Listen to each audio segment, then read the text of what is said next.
ہم سفر۔ تم کس کس کو اپنی پاک دامنی کا ثبوت دیتی پھرو گی فاریہ؟ عائشہ نے پوچھا۔ جس جس کو دے سکی دوں گی، فاریہ نے آنکھوں میں آنسو سجائے جواب دیا۔ یہ دنیا بڑی ظالم ہے فاریہ۔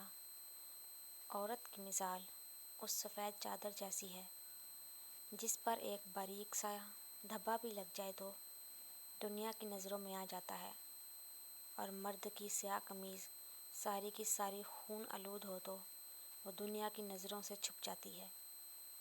عائشہ نے سرد آہ بھرتے ہوئے اور افسردگی کے عالم میں کہا، تو کیا کروں میں؟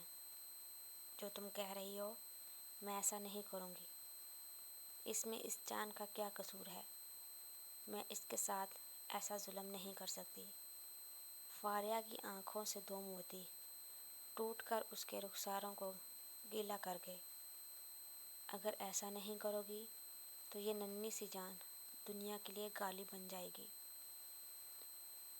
جو بھی ہو میں ایسا کچھ نہیں کروں گی۔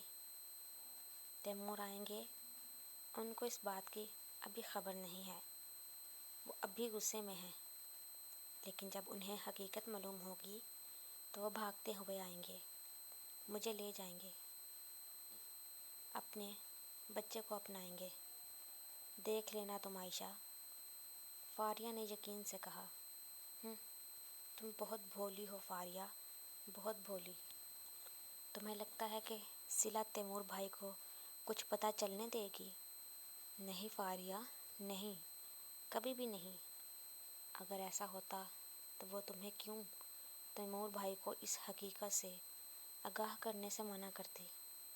بتاؤ فاریہ، کیا تم ابھی تک اس کی مکاری نہیں سمجھ پائی؟